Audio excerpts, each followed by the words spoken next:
Pledis Entertainment's 10-member girl group disbanded on May 24th, 2019 after only 3 years of promoting. But why? What happened to Pristin?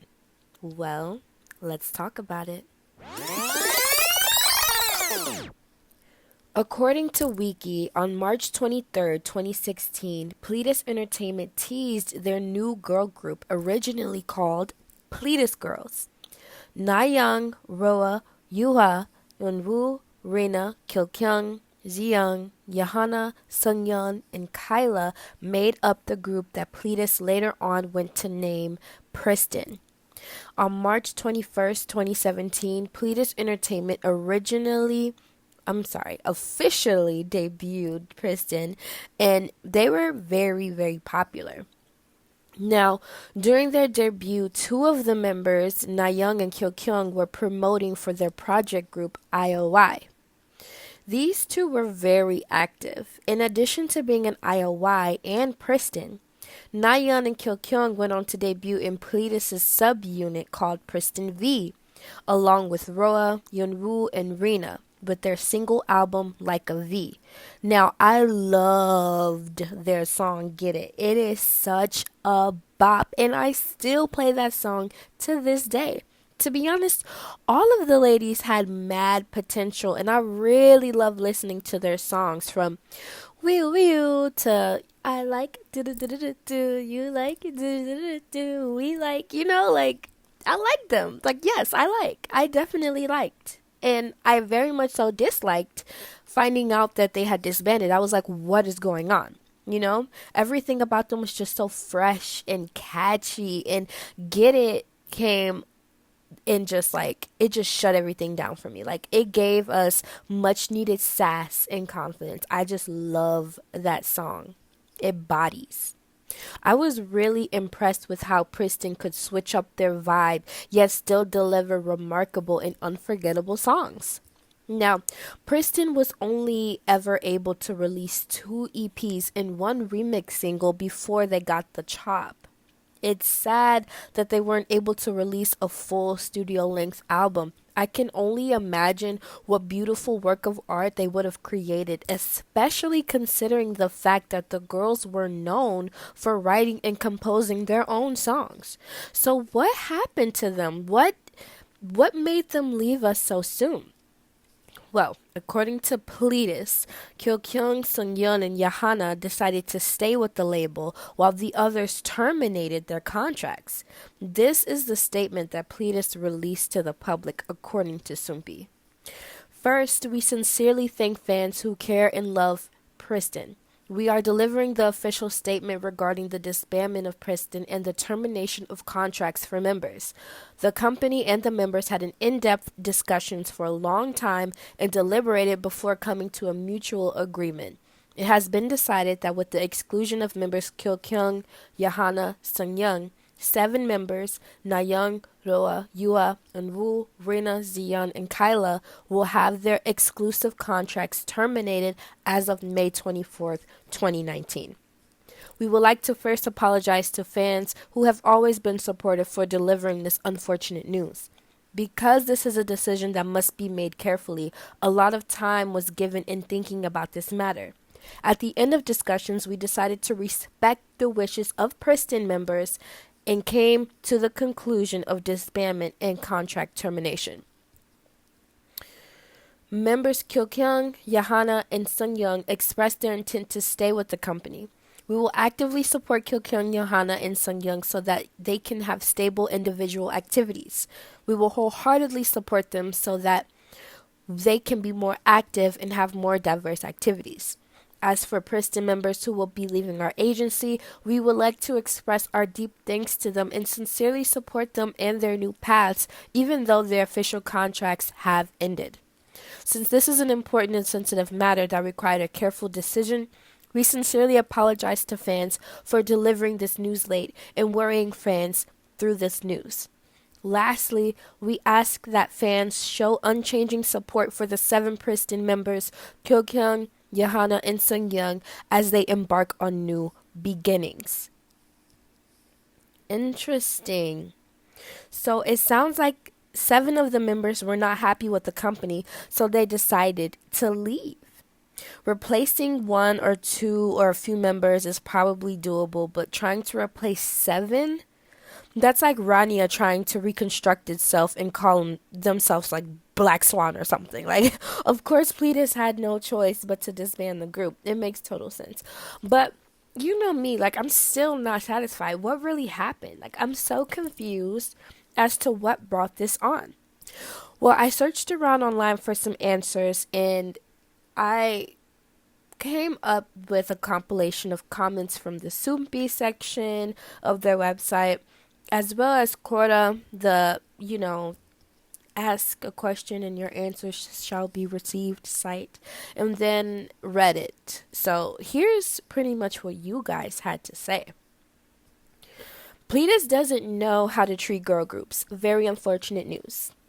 Another one says, Pledis don't know how to treat any group. 17 live only because they self-produce, and NU'EST had to join Produce 101 to be recognized. Wow, I did not know that, and I love NU'EST. I hope they still make music. Another guy says, I mean, it's not that they treated NU'EST any different before they gained some fame through Produce 101 Season 2. Another one says, true, they failed after school, and now Pristin, huh, Pledis? Another one says, Pledis doesn't know how to treat any of its groups. SVT is just thriving because they're self-producing and can look after themselves. I guess SVT stands for 17. Another one says, Pristin was also a self-producing group also, ... which is true. And another person goes down to say true. Somebody else says, not just girl groups, but groups in general. 17 is doing great, but let's not forget the fact that NU'EST almost disbanded because Pledis was S-word at promoting them. Another one says, bruh, they won a whole rookie award and Pledis just decides to yeet that out the window. Where's the logic? Question mark. This is true. It's crazy. Another one says, what's really sad is that some of the members spent most of their life in this S-word, A-word company. That's sad. All right, so now we're going to go to Quora. Somebody says, I know they had controversies when they debuted about Kyla, I think that's her name, but why would Pledis debut a group just to disband 2 years later? It does not add up. And like Pristin's music was so good, they could have been one of the most popular groups in K-pop right now. Sighing emoji. So somebody answers this question and says, Pledis typically hasn't had the greatest relationship with the TV networks. Early after school was a bit more open about more controversial topics and it kind of burned them. They also had bad experiences when partnering with other companies in 4 countries, so it was a bit of a constant in early Pledis. The company was a bit naive at the beginning, believing hard work alone could push them through. A lot of Pledis' mishandling of other groups can really be boiled down to bad management and taking risks that didn't really pan out. Pristin's, however, coincides when Pledis finally got on good terms with Mnet. Things got a bit weird. For example, when Promise 9 was formed, public dialogue about how Pledis was involved with training them in initial management really makes it sound like the responsibility was forced onto the company. Normally, Pledis tended to be neglectful when mismanaging their other groups. After school members could get in trouble publicly when a careless member got I'm not sure what they said, something got blown out of proportion by the media. NU'EST could literally do whatever they wanted on Instagram. 17 even has mixtapes on SoundCloud. Pristin, however, on the other hand, had all their social media locked down. Granted, after what happened to Baekho and the creepy stuff that happened to Kyokyun at fan meetings, a social media policy could have been enacted. However, the other groups still had outlets to talk to fans. Pristin had none. From talk from the former members themselves, there were things behind the scenes going on that they can't legally talk about. So Pledis staff was either simply to stretch out to plan another comeback, or there were industry forces actively trying to sabotage Pristin to benefit other girl groups, or Pledis was actively refusing to do something that CJE&M wanted with Pristin. Those are the 3 most likely situations in my opinion, with Wonwoo and Becca Pledis has shown they're willing to let a member have minimal participation on a comeback if there are potential issues that might make the member decide to leave. So it doesn't quite hold up that what was going on with Kyla helped the whole group up. Okay, that's very interesting. First of all, I didn't know that Kyokun had stuff going on with her at fan meetings, and I'm curious to know what happened with Baek Ho. So let me know what you guys think about that. Someone else answers, I think the simple answers are always the best. Their sales were decreasing since debut, and Pledis probably decided it was not worth spending any more money on them, unfortunately. There are countless theories as to what could have happened, but IMO, this is probably what happened. It's a shame because they spent so much time and effort to train this group for girls for it to end just as it did. It's sad. Another person said, I mean, they only had 2 albums. Yes, the second didn't sell as well, but Pledis kept Newest for years despite declining sales. Releasing 2 albums and then completely giving up seems kind of crazy, and makes me think there must have been a couple of other things going on, even if sales were a factor. Someone else says, sure, but since we don't know much, it's all just speculation, to be honest. So somebody else says misogyny. Pledis has an extensive track record. Yikes. Another one says Pledis doesn't have enough staff to give more than about 2 groups consistent comebacks. If they can do that. Probably some of them wanted to leave because of the lack of music, etc. Like, having the restrictions of being an idol without doing idol stuff or getting money isn't that nice. Now, that is a profound point. Imagine being an idol, having all these things that you can't do, especially for the females. Females have way stricter rules than the guys have to follow. So you have to be an idol, you have to follow these rules, and then you don't even get to have the idol benefits, which is living out your dream, getting up on stage and performing these songs that you're recording. It's really bad. So somebody else says, Pledis is the king of bad management and a marketing team that has no sense. 2 Pledis groups, Newest and 17, so I know a lot. Okay. I guess they're trying to say that they follow both of those groups. Example, both Carrots, 17 fans, and Love's Newest fans have found multiple evidences, examples, show hosts, producers, talking about how even when they reach out to Pledis to get them on their shows or ads, they get no response, not even a rejection. So just dead silence, I guess. Additionally, Pledis do not know how to successfully continue the initial hype of their groups. Like, to this day, Newest has the 3rd most viewed debut music video, only taken over by TXT and 101. But they ended up dropping so hard because Pledis made blunder after blunder. The blunders are so ridiculous as well. Legit, it's Mnet who revived Newest. Too Long Didn't Read says Pledis makes so many blunders even when they have highly skilled and talented idols that range from composers/producers to amazing vocalists to witty personalities. This is true. Okay, so we have a big one. This one says, my theory on why Pristin disbanded. Let's begin. 2016. You see, in 2016, even though Pledis Entertainment had virtually 3 groups after school, 17 and Newest, only the newly boy group 17 was active in bringing money to the company. As rookies, 17 were pretty popular and had sales of over 655K on their albums that year alone. That was amazing for a 1-year-old rookie group. The 17 members have been training for a long time, and alongside them, a select group of female trainees did the same. Those female trainees would have once-in-a-lifetime chance to showcase their charm on an experimental survival music program known as Produce 101. The Pledis trainees did so good that 2 of them, Na-young and Kyo-kyung, debuted in i.o.i. While Na-young and Kyo-kyung were promoting in i.o.i, the other trainees were promoting as Pledis girls, doing shows, releasing covers, and overall showcasing their talents. When i.o.i came to an end, the Pledis girls were ready to debut.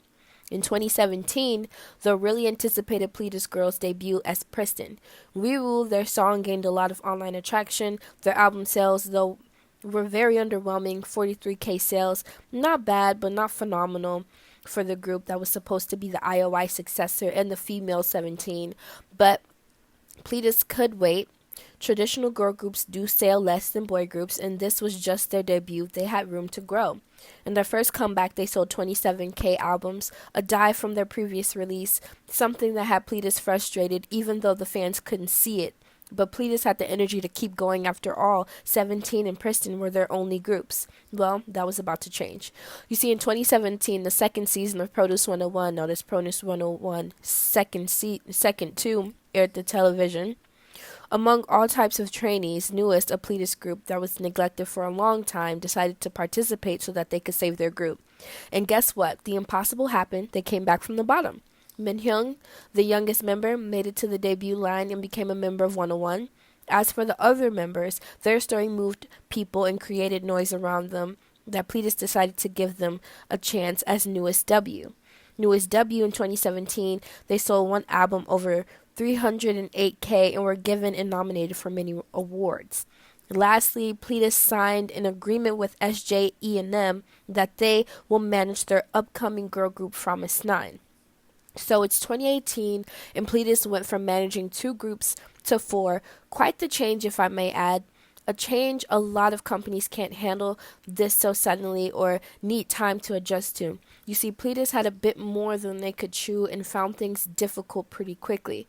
Pledis was getting frustrated with Pristin's low sales and had a lot less patience now that they had a lot more on their plate, but they would give Pristin another chance in an unconventional form.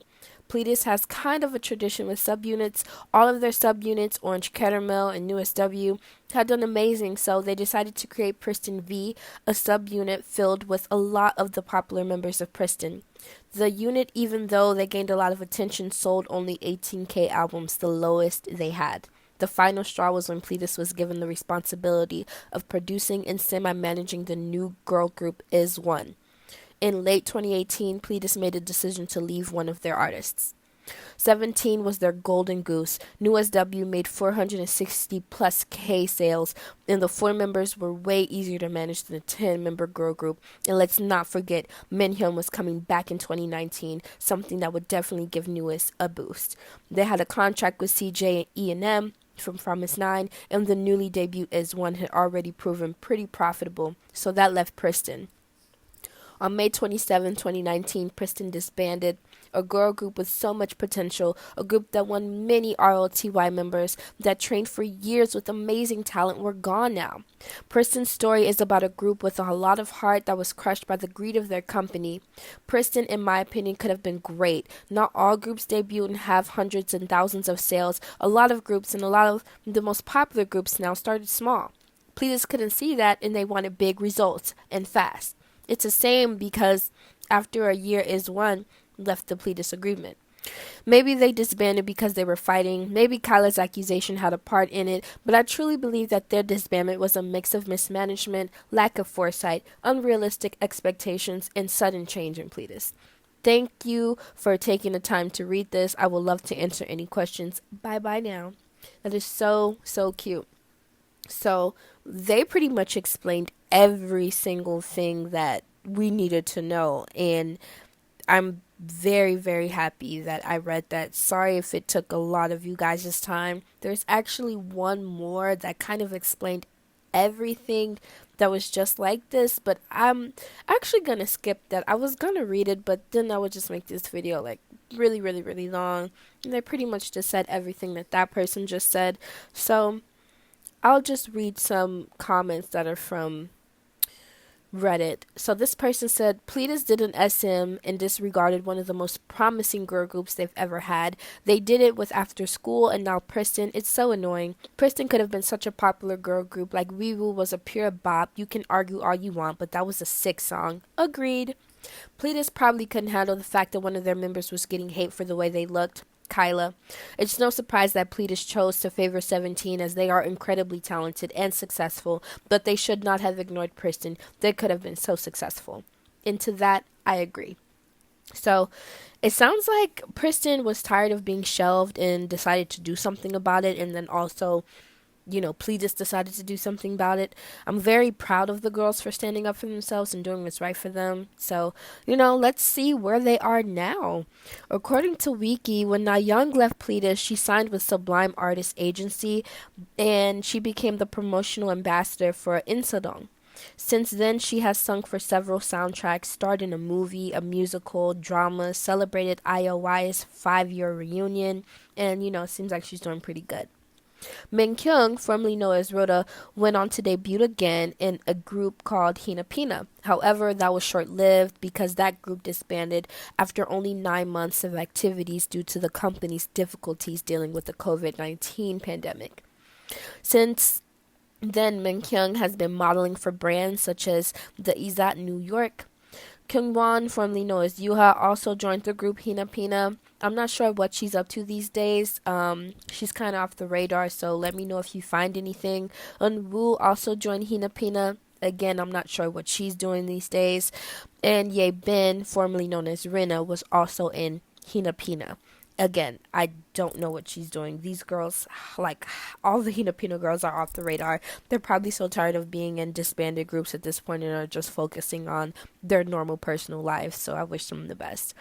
Now, Kyo Kyung has been very busy. She's been in television shows and releasing OSTs for dramas. She also was on a video call with the other i.o.i members to celebrate their 5th anniversary, which is cute. Johanna decided to stay with Pledis, but it's unclear as to what she's been doing since 2019. If you have any ideas, let me know. I hope she's not shelved. Shannon Bay, formerly known as Sung Young, decided to remain with Pledis as well, and she went on to become a soloist and a composer. She even released her debut single in November of 2021 called Chicken. It's a really cute song. I'm still confused as to who it's for. Is it an ode to actual chicken, or is she comparing her love interest to chicken? I don't know. Let me know what you think, because either way, the song really makes me hungry and reminiscent of chicken.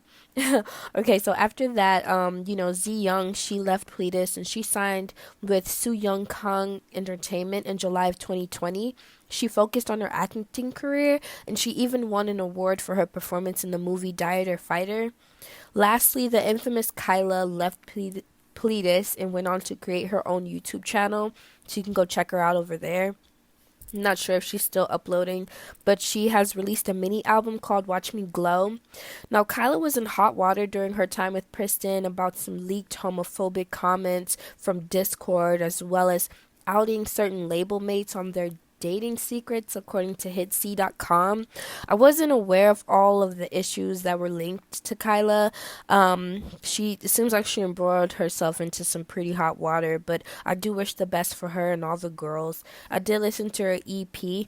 It's mainly in English. It's pretty much all in English except for the title track that has like a few Korean phrases, but she pretty much went all out on the English. And I do give her credit for writing all of her songs. She's a phenomenal rapper, and I'm actually really excited to see what else she does. My favorite song is the title track, Homecoming. It's such a bop. She really took off on that one, and I highly suggest you check it out.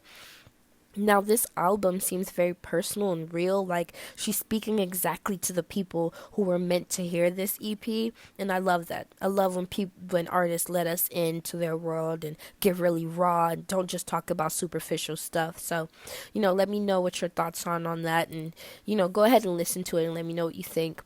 So honestly, you guys, that's it for this video. I was trying not to make it too long. That's why I cut down on some of the comments, even though you guys know I love to read at this point. I'm sad about Pristin not being together anymore, but things happen and we just have to move forward and try to keep up with the girls on their own individual ventures. I wish all of them the best, and I hope that I continue to hear music from them. Anyways, I'll catch you guys on the next one. Salam.